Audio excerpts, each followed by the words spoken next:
Sobre la libertad, por John Stuart Mill. 9. Capítulo 3. De la individualidad como uno de los elementos del bienestar.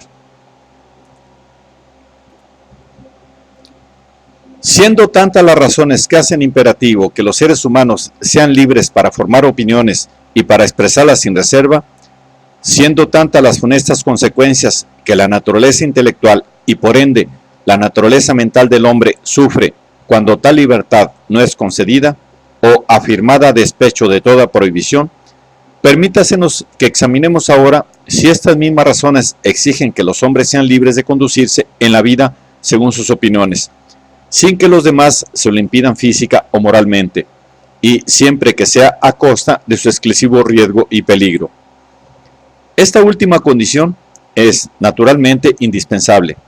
Nadie pretende que las acciones deban ser tan libres como las opiniones. Al contrario, las mismas opiniones pierden su inmunidad cuando se las expresa en circunstancias tales que, de su expresión, resulta una positiva instigación a cualquier acto inconveniente. La opinión que afirma que los comerciantes de trigo hacen morir de hambre a los pobres o que la propiedad privada es un robo, no debe inquietar a nadie cuando solamente circula en la prensa, pero puede incurrir en justo castigo si se le expresa oralmente en una reunión de personas furiosas, agrupadas a la puerta de uno de esos comerciantes, o si se la difunde por medio de pasquines. Aquellas acciones, de cualquier clase que sean, que sin causa justificada perjudiquen a alguien, pueden y deben ser controladas, y en los casos importantes lo exigen por completo, por sentimientos de desaprobación, y si hubiera necesidad, por una activa intervención de los hombres. De este modo, la libertad del individuo queda así bastante limitada por la condición siguiente: no perjudicar a un semejante. Pero si se abstiene de molestar a los demás en sus asuntos, y el individuo se contenta con obrar siguiendo su propia inclinación y juicio, en aquellas cosas que solo a él conciernen, las mismas razones que establecen que la opinión debe ser libre, prueban también que es completamente permisible que ponga en práctica sus opiniones sin ser molestado, a su cuenta y riesgo. Que la especie humana no es infalible, que sus verdades no son más que medias verdades, en la mayor parte de los casos, que la unidad de opinión no es deseable a menos que resulte de la más libre y más completa comparación de opiniones contrarias, y que la diversidad de opiniones no es un mal sino un bien, por lo menos mientras la humanidad no sea capaz de reconocer los diversos aspectos de la verdad, tales como los principios que se pueden aplicar a los modos de acción de los hombres, así como a sus opiniones. Puesto que es útil, mientras dure la imperfección del género humano, que existan opiniones diferentes, del mismo modo será conveniente que haya diferentes maneras de vivir, que se abra campo al desarrollo de la diversidad de carácter, siempre que no suponga daño a los demás, y que cada uno pueda, cuando lo juzgue conveniente, hacer la prueba de los diferentes géneros de vida. En resumen, es deseable que, en los asuntos que no conciernen primariamente a los demás, sea afirmada la individualidad. Donde la regla de conducta no es el carácter personal, sino las tradiciones o las costumbres de otros, allí faltará completamente uno de los principales ingredientes del bienestar humano, y el ingrediente más importante, sin duda, del progreso individual y social. La mayor dificultad para mantener este principio no está en la apreciación de los medios que conducen a un fin reconocido, sino en la indiferencia general de las personas en relación con el fin mismo. Si considerásemos que el libre desarrollo de la individualidad es uno de los principios esenciales del bienestar, si le tuviéramos no como un elemento coordinado con todo lo que se designa con las palabras civilización, instrucción, educación, cultura, sino más bien como parte necesaria y condición de todas estas cosas, no existiría ningún peligro de que la libertad no sea apreciada en su justo valor, y no habría que vencer grandes dificultades en trazar la línea de demarcación entre ella y el control social. Pero, desgraciadamente, a la espontaneidad individual no se le suele conceder, por parte de los modos comunes de pensar, ningún valor intrínseco, ni se la considera digna de atención por sí misma. Encontrándose la mayoría satisfecha de los hábitos actuales de la humanidad, pues ellos son quienes la hacen ser como es, no puede comprender por qué no han de ser lo bastante buenos para todo el mundo. Y aún más, la espontaneidad no entra en el ideal de la mayoría de los reformadores sociales y morales. Por el contrario, la consideran más bien con recelo, como un obstáculo molesto y quizá rebelde frente a la aceptación general de lo que, a juicio de estos reformadores, será mejor para la humanidad. Pocas personas, fuera de Alemania, llegan a comprender siquiera el sentido de esta doctrina, sobre la que Guillermo de Humboldt, tan eminente savant y político, ha escrito un tratado, donde sostiene que el fin del hombre, no como lo sugieren deseos vagos y fugaces, sino tal como lo prescriben los decretos eternos e inmutables de la razón, consiste en el desarrollo amplio y armonioso de todas sus facultades en un conjunto completo y consistente, que, por consiguiente, el fin hacia el cual todo ser humano debe tender incesantemente, y en particular aquellos que quieran influir sobre sus semejantes, es la individualidad del poder y del desarrollo. Para esto se precisan dos requisitos: libertad y variedad de situaciones. Su unión produce el vigor individual y la diversidad múltiple, que se funden en la originalidad.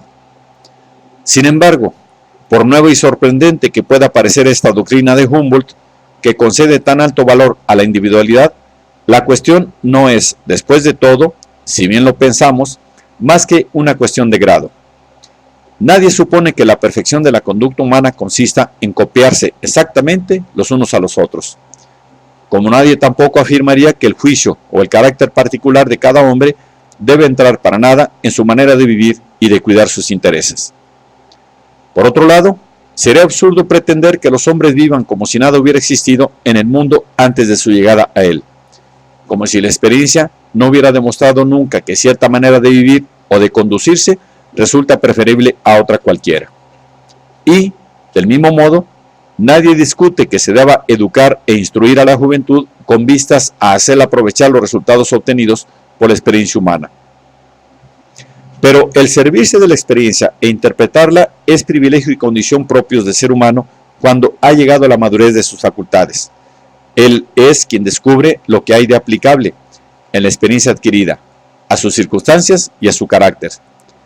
Las tradiciones y las costumbres de otros individuos constituyen, hasta cierto punto, una evidencia de lo que les ha enseñado la experiencia, y esta supuesta evidencia debe ser acogida deferentemente por ellos. Pero, en primer lugar, su experiencia puede ser demasiado limitada o puede no haber sido interpretada rectamente. En segundo lugar, su interpretación de la experiencia puede ser correcta, pero no convenir a un individuo en particular. Las costumbres están hechas para los caracteres acostumbrados y las circunstancias acostumbradas, pero esto no siempre se cumple. En tercer lugar, aunque las costumbres sean buenas en sí mismas y convengan bien a un determinado individuo, un hombre que se adaptara a la costumbre únicamente porque es la costumbre, no conserva ni desarrolla en sí ninguna de las cualidades que son atributo distinto del ser humano. Las facultades humanas de percepción, de juicio, de discernimiento, de actividad mental e incluso de preferencia moral no se ejercen más que en virtud de una elección. Quien hace algo porque es la costumbre no hace elección ninguna, no adquiere ninguna práctica ni en discernir ni en desear lo mejor. La fuerza mental y la moral, lo mismo que la fuerza muscular, no progresan si no se ejercitan, y no se ejercen esas facultades haciendo una cosa simplemente porque otros la hacen, como tampoco creyendo únicamente lo que otros creen. Si alguien adopta una opinión sin que sus fundamentos le parezcan concluyentes, su razón no quedará con ello fortificada, sino probablemente debilitada. Y si ejecuta una acción cuyos motivos no son conformes a sus opiniones y a su carácter, donde no se trata de la afección o de los derechos de los demás, cuando debían mostrarse, uno y otras, enérgicos y activos. El hombre que permite al mundo, o al menos a su mundo, elegir por él su plan de vida, no tiene más necesidad que de la facultad de imitación de los simios. Pero aquel que lo escoge por sí mismo, pone en juego todas sus facultades. Debe emplear la observación para ver, el raciocinio y el juicio para prever, la actividad para reunir los materiales de la decisión, el discernimiento para decidir y, una vez que haya decidido, la firmeza y el dominio de sí mismo para mantenerse en su ya deliberada decisión. Y cuando mayor sea la porción de su conducta que ha regularizado según sus sentimientos y su juicio propios, tanto más necesarias le serán estas diversas cualidades.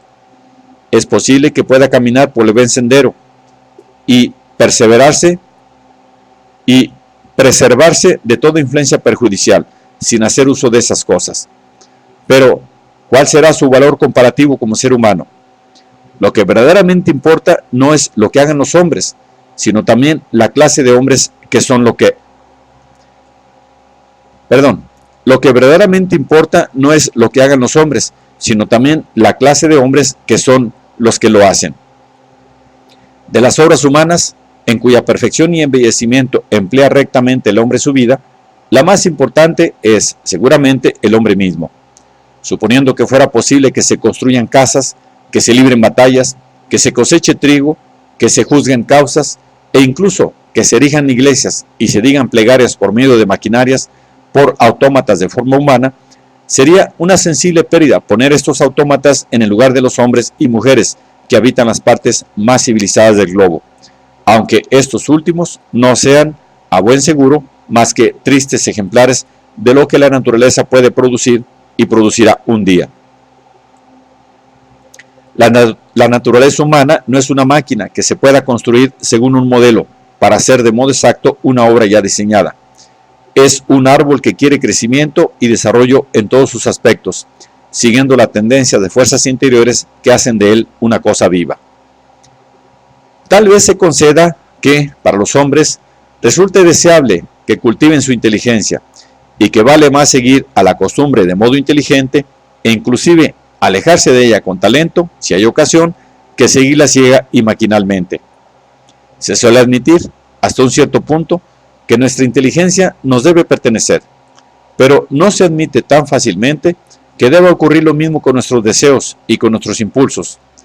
El tener decisiones vehementes está considerado como un peligro y una trampa que se nos tiende. Sin embargo, los impulsos y los deseos ocupan tan alto puesto en el ser humano como las creencias y las abstenciones. Los fuertes impulsos no resultan peligrosos más que cuando no están equilibrados.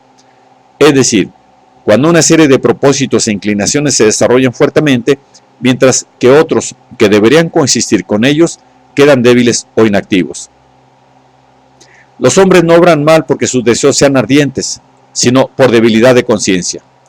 No existe ninguna relación natural entre los impulsos fuertes y una conciencia débil. La relación natural es de otra clase. Decir que los sentimientos y los deseos de una persona son más fuertes y más diversos que los de otra, no supone más que afirmar que aquella posee mayor dosis de materia prima de naturaleza humana y que, en consecuencia, será capaz, quizá, de mayor cantidad de mal y también de mayor cantidad de bien. Los impulsos fuertes no son otra cosa que energía humana con otro nombre. Esto es todo. La energía naturalmente puede ser empleada en el mal, pero una naturaleza enérgica será siempre más capaz para el bien que otra que sea indolente y apática. Aquellos que cuentan un mayor número de sentimientos naturales son también los que pueden desarrollar en mayor grado sentimientos cultivados. Las mismas fuertes susceptibilidades que hacen vivos y poderosos los impulsos personales son también la fuente del más apasionado amor de la virtud, del más estricto dominio de uno mismo.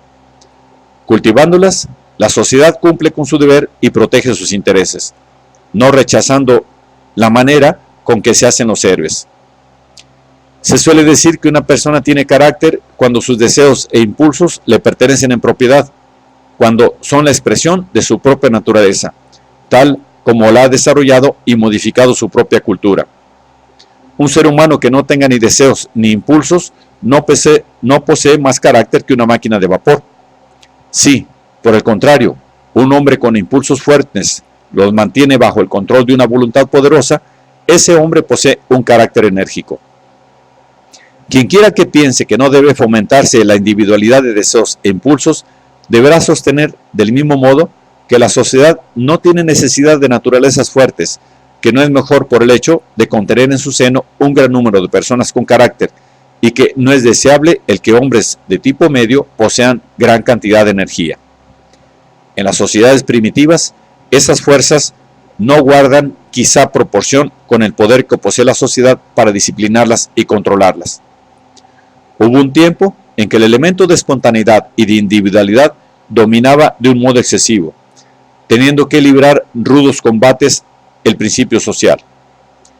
La dificultad consistía entonces en hacer que hombres poderosos por su cuerpo o por su espíritu obedeciesen a las reglas que pretendían regular sus impulsos. Para vencer esta dificultad, la ley y la disciplina, los papas, por ejemplo, en lucha contra los emperadores, proclamaron su poder sobre el hombre, reivindicando el derecho de regular su vida entera, a fin de poder dominar su carácter, para cuya sujeción la sociedad no hallaba ningún otro medio suficiente.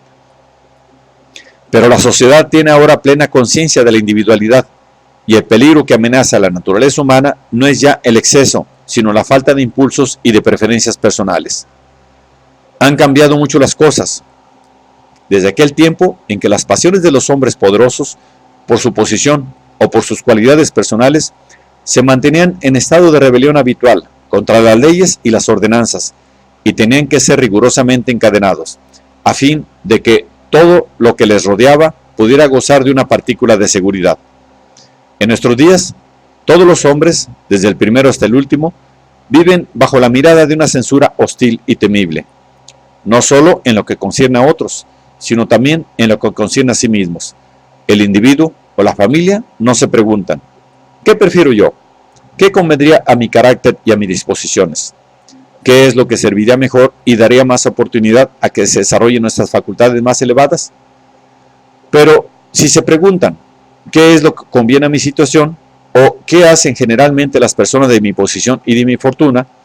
Y lo que es peor, ¿qué suelen hacer personas de una posición y fortuna superiores a las mías?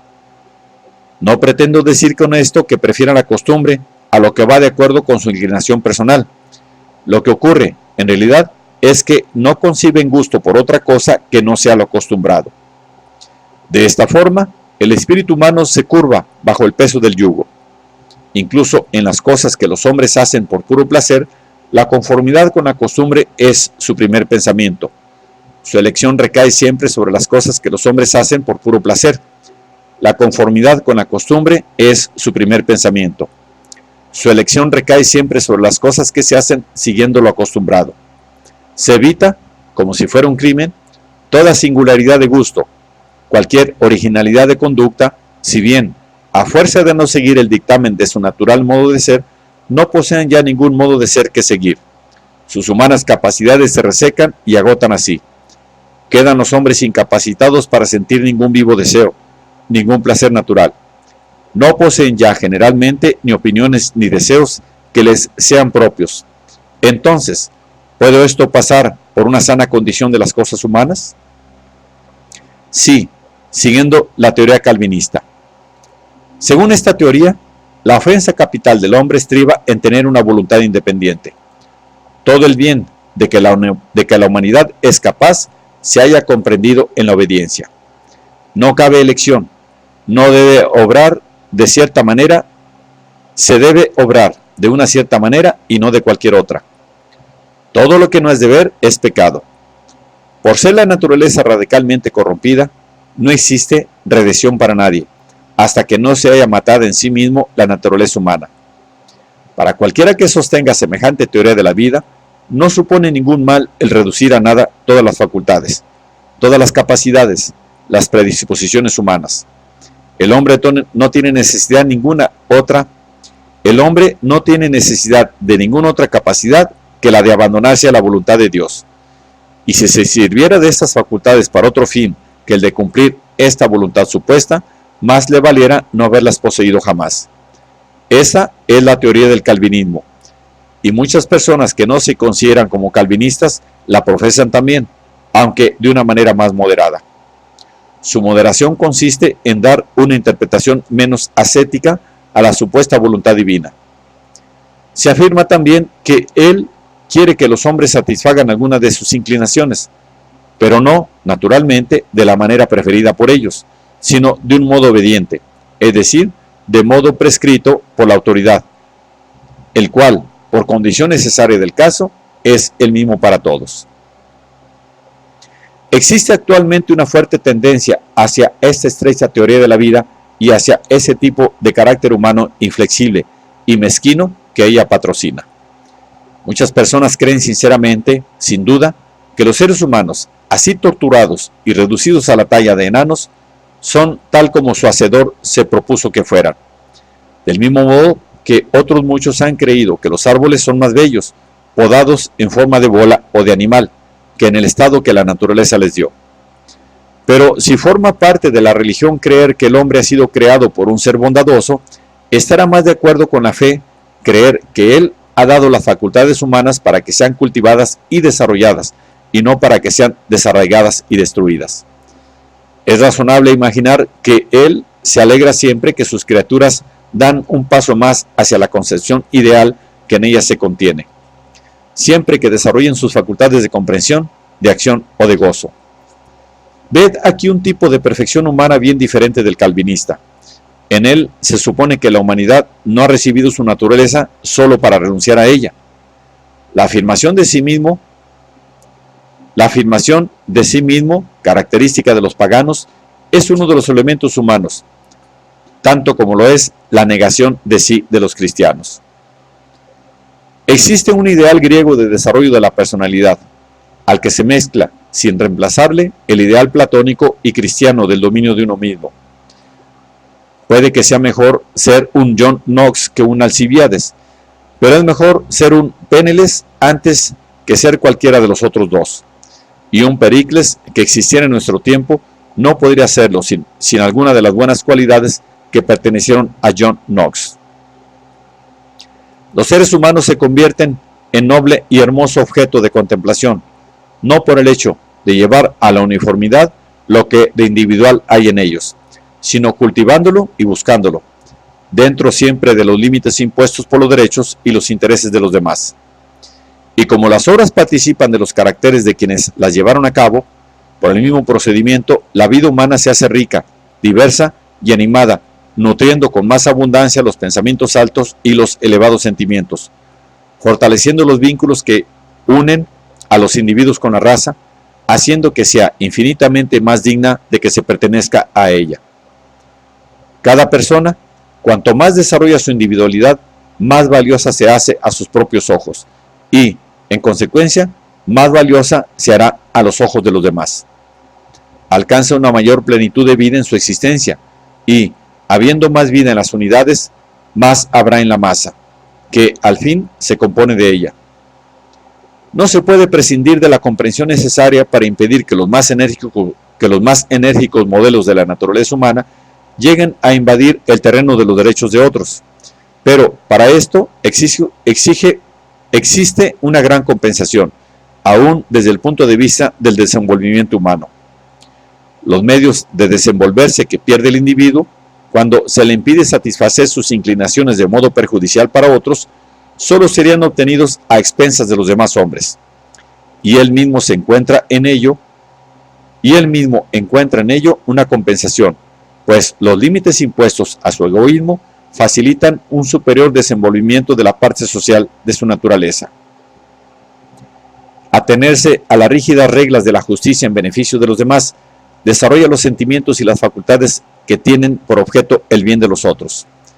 Pero sentirse limitado en cosas que no afectan el bien de los demás por un simple desacuerdo no desarrolla nada valioso, a no ser la fuerza de carácter que pueda desplegarse simplemente en resistir a aquella limitación. Si el individuo se somete a ella, tal limitación embota y entorpece toda nuestra naturaleza. Para dar libre juego a la naturaleza de cada uno, es necesario que las diferentes personas puedan llevar diferentes géneros de vida. Una época se hace más acreedora al reconocimiento de la posteridad cuanto más amplitud de acción ha habido en ella. Ni siquiera el despotismo produce sus peores efectos en tanto que existe la individualidad bajo su régimen. Y todo lo que tiende a destruir la individualidad es despotismo, sea cualquiera el nombre que se le dé, tanto si pretende imponer la voluntad de Dios como si quiere hacer acatar los mandatos de los hombres. Puesto que hemos visto que individualidad es la misma cosa que desenvolvimiento y que solamente el cultivo de la individualidad produce o puede producir seres humanos bien desarrollados, podría yo cerrar aquí el argumento. Pues, ¿qué podrá decirse en favor de cualquier condición de las cosas humanas, sino que ella conduce a los hombres a lo mejor que pueden llegar a ser? ¿Y qué cosa peor se dirá de un obstáculo al bien, sino que impide este progreso? Sin embargo, sin duda ninguna, estas consideraciones no bastarán a convencer a aquellos que tienen más necesidad de ser convencidos. Pero, además, es necesario probar ahora que esos seres humanos desarrollados son de alguna utilidad para los no desarrollados. Es necesario mostrar a quienes no desean la libertad y no querrían servirse de ella, que si ellos permiten que otro haga uso de ella sin oponer ningún obstáculo, pueden llegar a ser recompensados de algún modo apreciable. En primer lugar, pues me atrevo a decir que podrían aprender algo de aquellos. Nadie negará que la originalidad constituye un elemento precioso entre los asuntos humanos. No solo hay necesidad de gentes que descubran nuevas verdades o que señalen el momento preciso en que lo que fue largo tiempo una verdad dejó de serlo, sino también de otras personas que comiencen nuevas prácticas y que den el ejemplo de una conducta más ilustrada, de mejor gusto y de buen sentido en todas las cuestiones que se puedan presentar. Esto no puede ser negado por nadie que no crea que el mundo ha alcanzado ya la perfección en todas sus formas y prácticas. Es cierto que no todos son capaces de obtener tal ventaja. Pocas personas hay, en comparación con toda la especie humana, cuyas experiencias, en caso de ser adoptadas de modo general, sean aptas para producir algún progreso sobre la práctica establecida. Pero estas pocas personas constituyen la sal de la tierra. Sin ellas, la vida humana llegaría a convertirse en una poza estancada. No solo se les debe la introducción de cosas buenas que antes no existieron, sino que son ellos quienes sustentan la vida en las cosas ya existentes. Si nada nuevo hubiera que hacer, ¿cesaría de ser necesario el intelecto humano? Hay razón para que aquellos que hacen las cosas como se hacían en épocas pretéritas olviden el porqué de hacerlas y las hagan como si fueran bestias y no seres humanos. Demasiado grande es la tendencia, en las mejores creencias y prácticas, a degenerar en algo mecánico.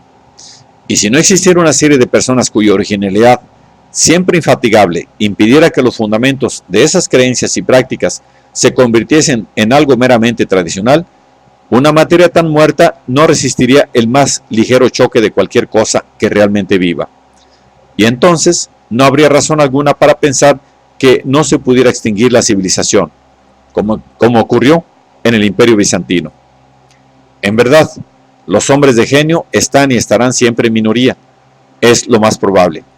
Pero para que pueda haberlos, es necesario conservar el suelo sobre el que han de desarrollarse.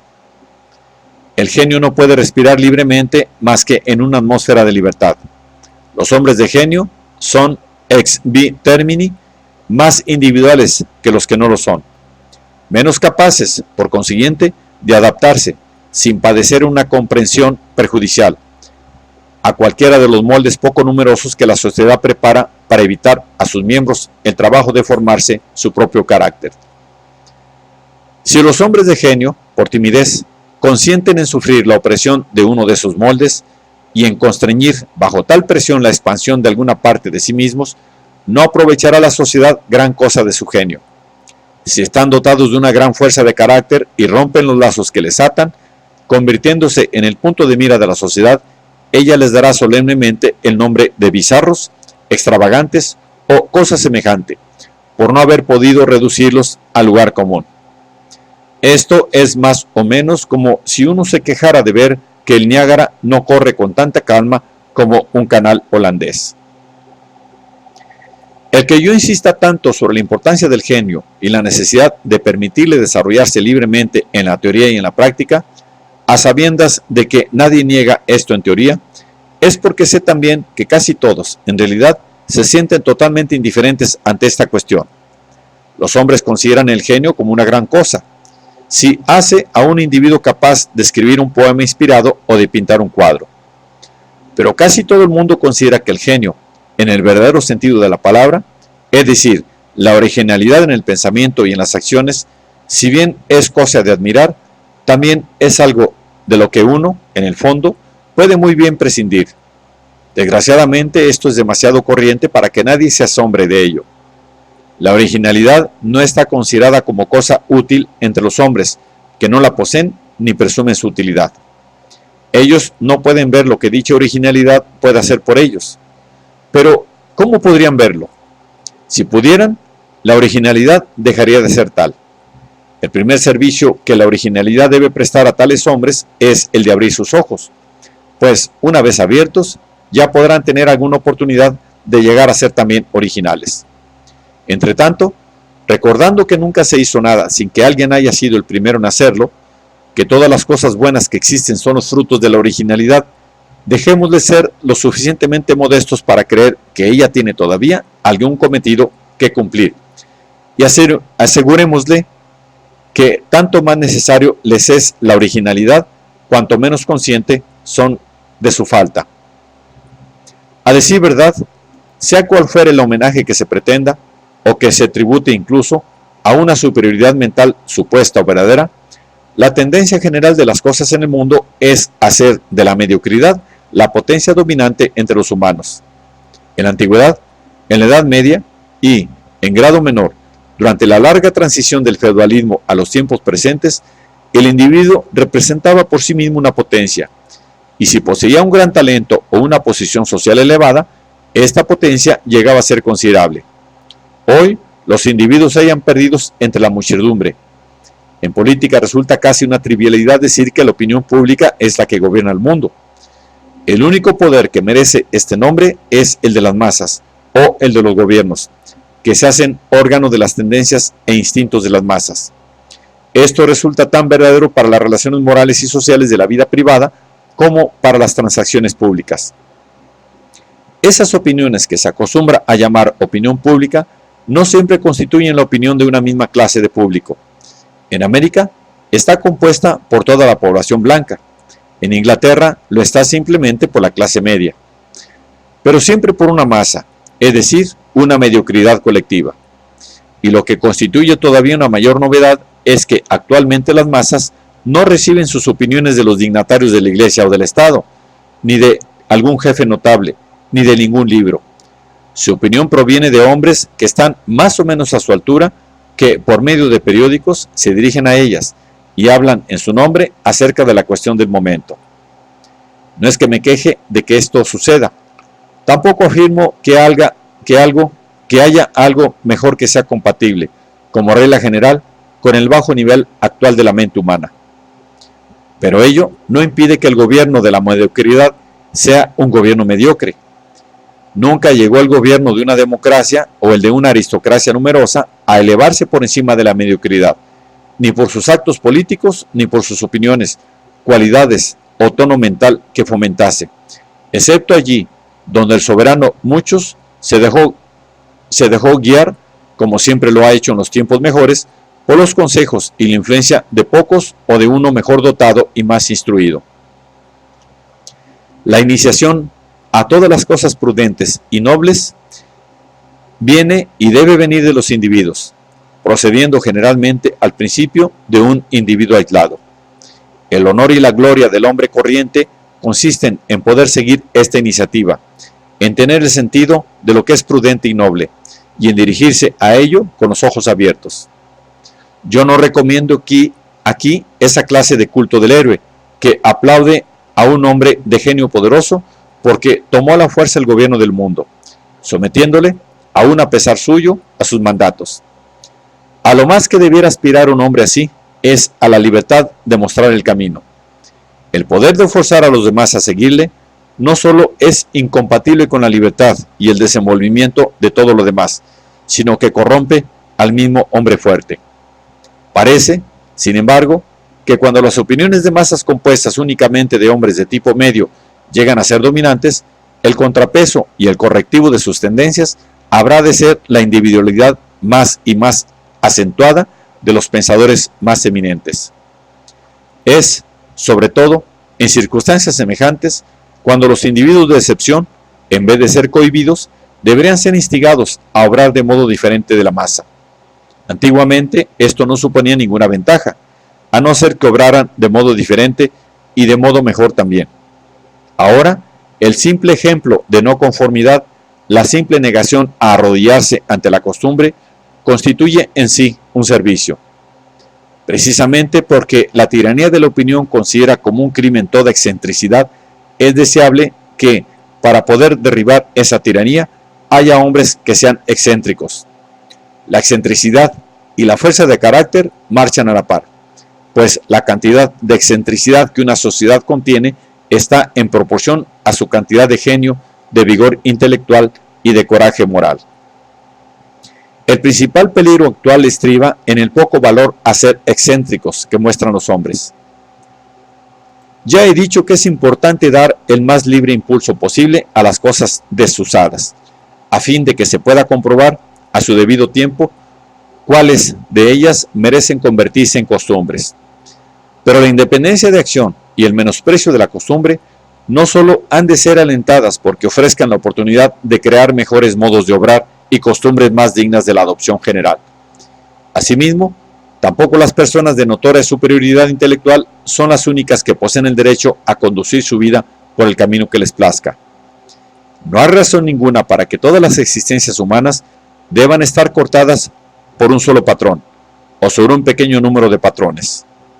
Para una persona que posea una cantidad razonable de sentido común y de experiencia, la mejor manera de disponer su existencia será la suya propia. Los seres humanos no son como carneros, y ni siquiera los carneros se parecen unos a otros tanto que no se les pueda distinguir. Nadie podrá tener un traje o un par de zapatos que le estén bien, si no los pide a su medida, o si no tiene la oportunidad de elegir en un almacén. ¿Es, pues, más fácil proveerse de una vida que de un vestido? ¿O es que quizá la conformación física o moral de los seres humanos es más uniforme que la forma de sus pies? Aunque no hubiera más razón que los hombres tienen diversidad de gustos, ello sería suficiente para no intentar modelarlos a todos con arreglo a un patrón exclusivo, pues personas diferentes requieren condiciones diferentes para su desarrollo espiritual, y no pueden coexistir en la misma atmósfera moral más de lo que las diferentes variedades de plantas pueden hacerlo bajo las mismas condiciones físicas, atmosféricas o climáticas. Las mismas cosas que ayudan a una persona a cultivar su naturaleza superior se convierten en obstáculos para otra cualquiera. Una misma manera de vivir supone para uno una excitación saludable que mantiene en el mejor orden posible sus facultades de acción y de goce, mientras que para otro resulta una pesada carga, que suspende o destruye toda vida interior. Existen diferencias tales en los hombres, en sus fuentes de placer, en sus capacidades de sufrimiento y en su reacción a las diversas influencias físicas y morales, que si no hubiera semejante diversidad en su manera de vivir, no podrían ni obtener su parte de dicha ni llegar a la altura intelectual, moral y estética de que su naturaleza es capaz. ¿Por qué? Pues la tolerancia, en la que al sentimiento público se refiere, ha de alcanzar solamente a los gustos y a las maneras de vivir que acepta la multitud de sus partidarios. Nadie, excepto en las instituciones monásticas, niega la diversidad de gustos. A una persona puede muy bien gustarle o no, sin sentirse por ello avergonzada, el remar, la música, los ejercicios corporales, el ajedrez, los naipes o el estudio, ya que los partidarios y contrarios de todas estas cosas son demasiado numerosos para ser reducidos al silencio. Pero el hombre, y todavía más la mujer, que sea acusado de hacer lo que nadie hace o de no hacer lo que hace todo el mundo, llega a ser objeto de reproches acusatorios, como si él o ella hubiesen cometido un grave delito moral. Los hombres necesitan poseer un título o cualquier otro signo de rango, o la consideración de las gentes de rango, para que puedan permitirle un poco de lujo de hacer lo que les plazca, sin detrimento de su reputación. Para permitírselo un poco, repito, pues quien se permitiera del todo un lujo tal, correría un grave riesgo. Se verían en el peligro de pasar por lunático y de verse despojado de sus propiedades, que pasarían a manos de sus parientes. La orientación actual de la opinión pública se dirige de modo singular hacia la intolerancia frente a toda demostración clara de individualidad. En general, los hombres no solo son moderados en inteligencia. En general, los hombres no solo son moderados en inteligencia, sino moderados en inclinaciones. Ellos no cuentan con gustos ni con deseos lo suficientemente vivos que les induzcan a hacer algo desacostumbrado. Y, por consiguiente, no pudiendo comprender a quienes se sienten dotados de modo muy diferente, suelen incluir a estos últimos entre los seres extravagantes y desordenados, que es costumbre despreciar. Ahora bien, a este hecho, que es general, tenemos que añadir que está surgiendo un poderoso movimiento de progreso moral, y es evidente qué es lo que tenemos que esperar de él.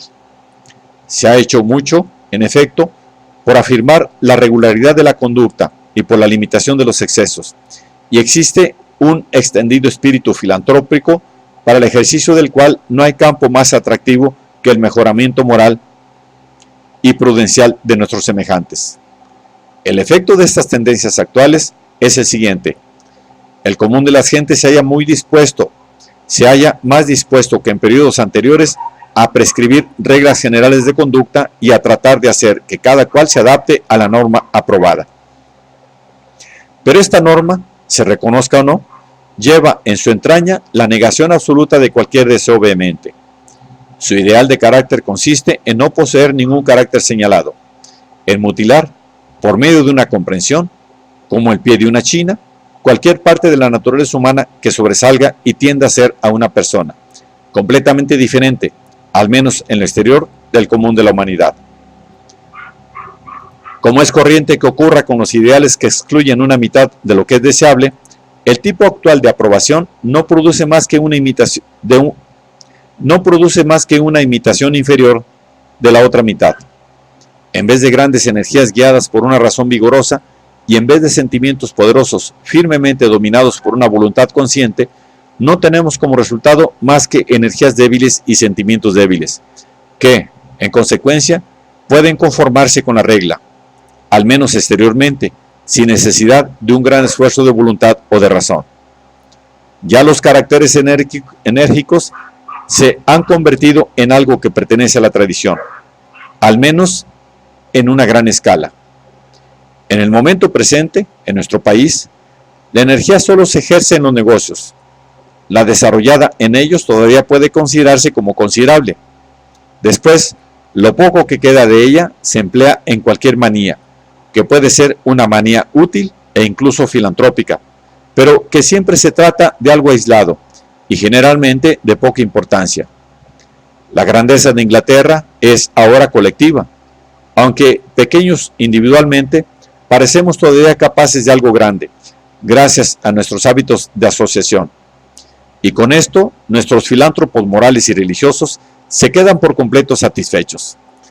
Pero fueron hombres de otro cuño los que hicieron de Inglaterra lo que ha sido, y habrá necesidad de hombres de otro cuño para impedir su decadencia.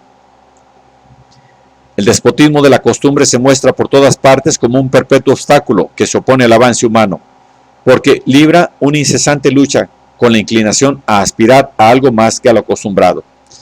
Inclinación que se llama, según las circunstancias, espíritu de libertad, o bien espíritu de progreso o de mejora. El espíritu de progreso no siempre es espíritu de libertad, pues puede desear imponer el progreso a quienes no se sienten ligados a él.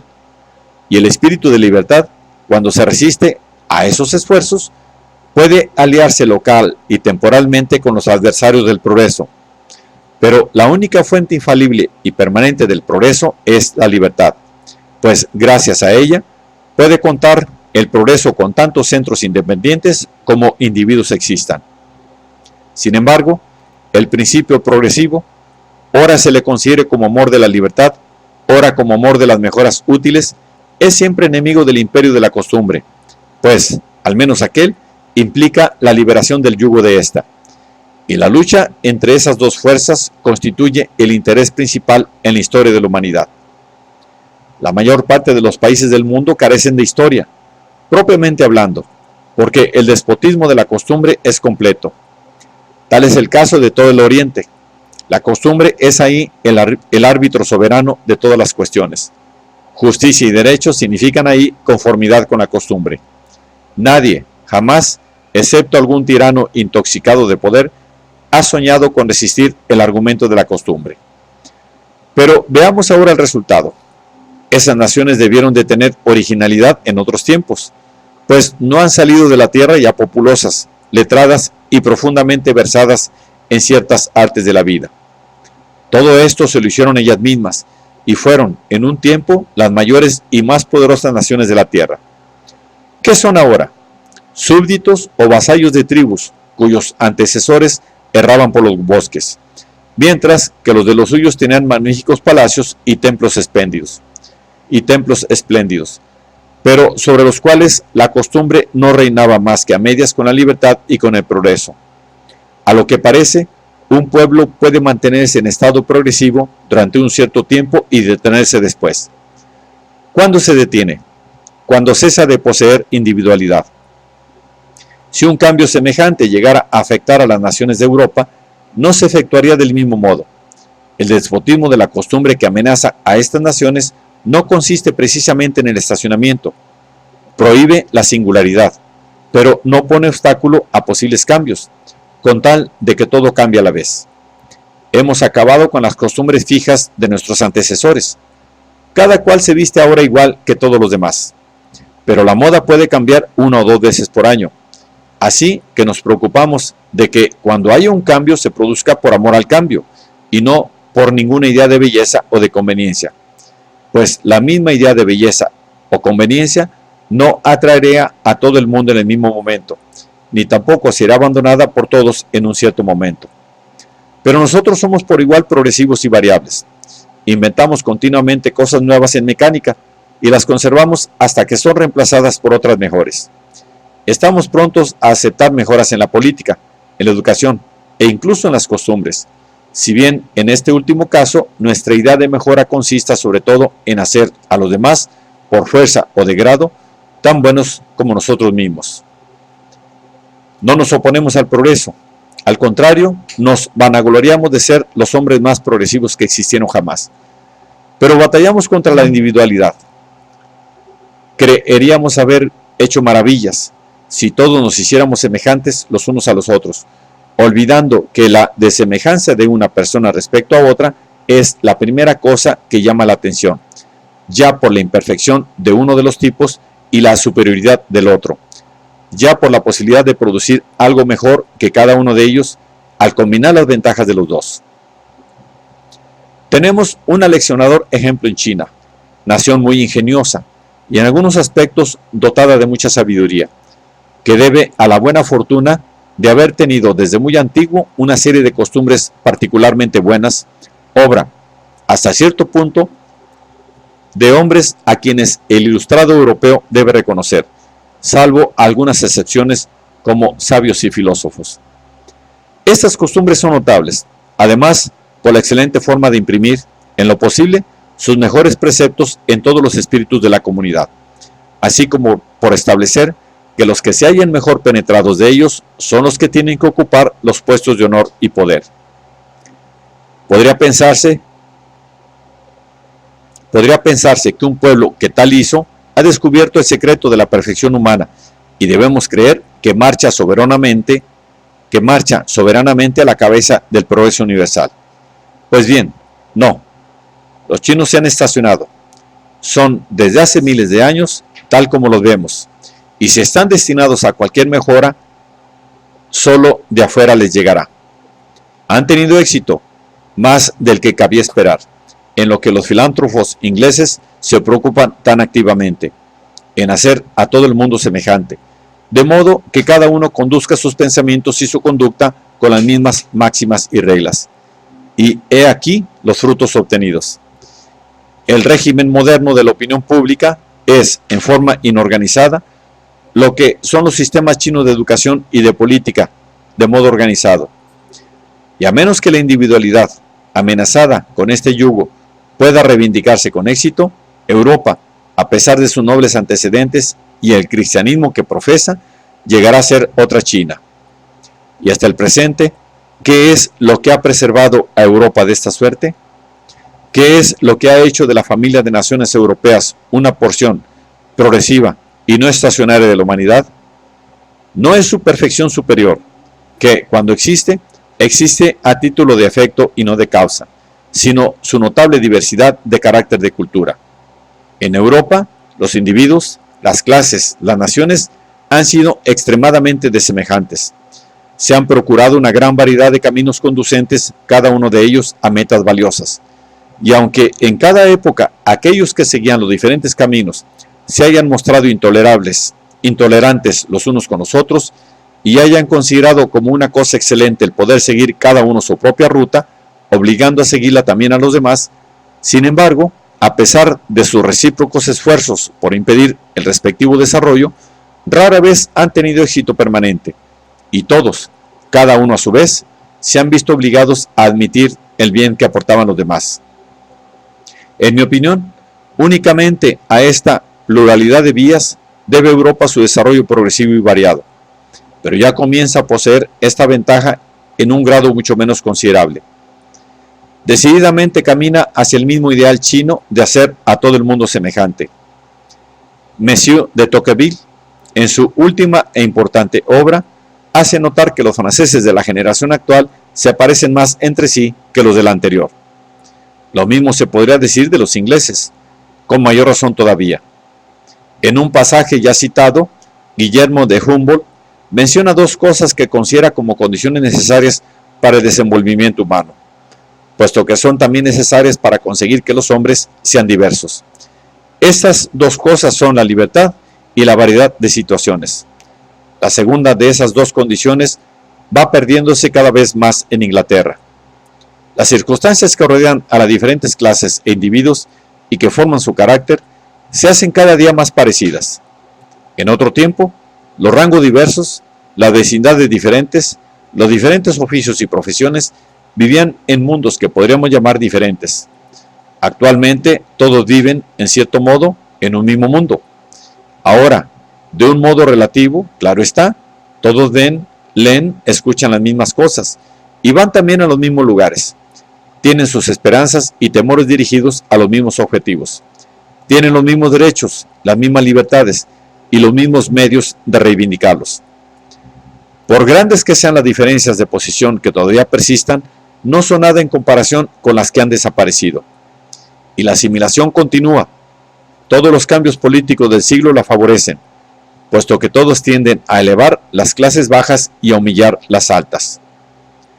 La extensión de la educación favorece esa asimilación, ya que la educación sitúa a los hombres bajo influencias comunes y da acceso a todos al caudal general de hechos y de sentimientos.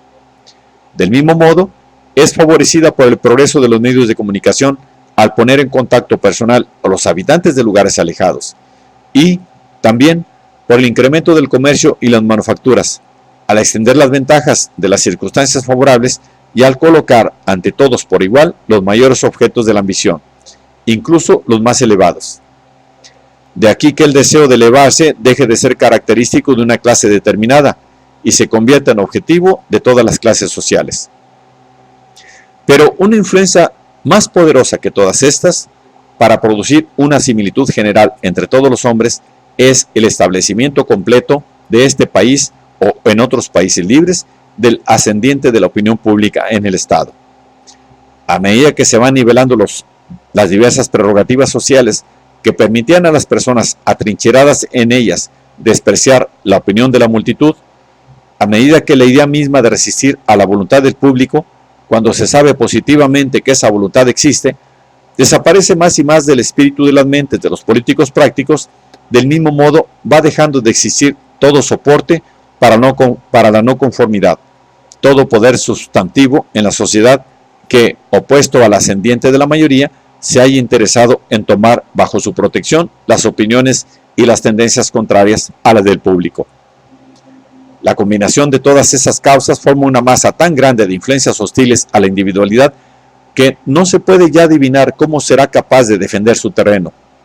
Encontrará en esta defensa una dificultad creciente, a menos que la parte inteligente del público se dé cuenta del valor de este elemento y se decida a considerar necesarias las diferencias, incluso aunque ellas no sean empleadas en mejorar, sino, como creen algunos, en empeorar. Si los derechos de la individualidad han de ser afirmados siempre, Ha llegado el tiempo de hacerlo, puesto que todavía falta mucho para completar la forzosa asimilación. Solo en los primeros momentos nos podemos defender con éxito frente a la usurpación. La pretensión de que los demás se asemejen a nosotros crece a medida que la usurpación va creciendo. Si la resistencia espera que la vida esté reducida casi a un tipo uniforme, todo lo que se aparte de este tipo será considerado como algo impío, inmoral e incluso monstruoso y contra naturaleza. La humanidad llegará pronto a ser incapaz de comprender la diversidad si, durante algún tiempo, pierde la costumbre de verla.